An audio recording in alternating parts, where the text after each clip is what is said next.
Bonjour Morgane Landu, ravie de vous retrouver. Vous êtes à distance aujourd'hui et je vais vous poser une question qui vient de Willy. Elle est tombée il y a quelques heures à peine sur ma messagerie LinkedIn, en l'occurrence, même pas sur l'adresse BFM Business. Il nous demande, j'ai un compte Binance depuis plusieurs années et je cherche une autre plateforme en complément pour dynamiser davantage mes investissements crypto.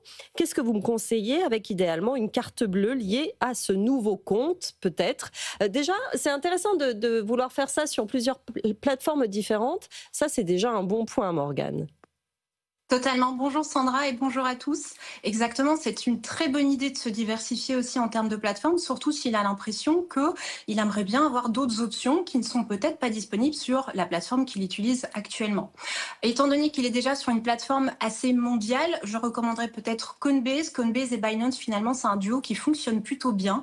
Elles ont chacune leurs avantages et leurs désavantages forcément, mais le gros avantage, ça va par exemple être de pouvoir faire du DCA d'une manière qui est très différente.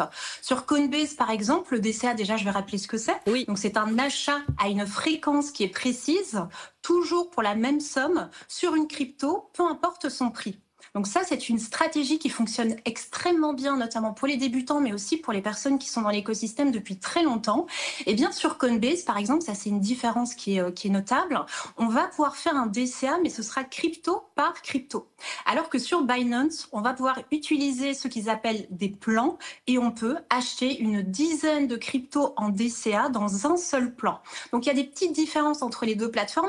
Le large choix aussi de crypto qui est un petit peu plus important sur Binance notamment, et puis les frais d'achat qui sont aussi un petit peu moins élevés du côté notamment de Binance. Donc ce serait une plateforme assez complémentaire qui lui permettrait de ne pas avoir à dépendre d'une seule plateforme et de pouvoir utiliser d'autres critères qui sont assez facilités par exemple sur Binance et qui le sont peut-être un petit peu moins sur Coinbase. Voilà pour la réponse à Willy. J'ai juste une petite remarque. Ce sont deux plateformes américaines. Si on veut utiliser une plateforme européenne, par exemple, est-ce qu'il y en a qui sont intéressantes, par exemple, Morgane?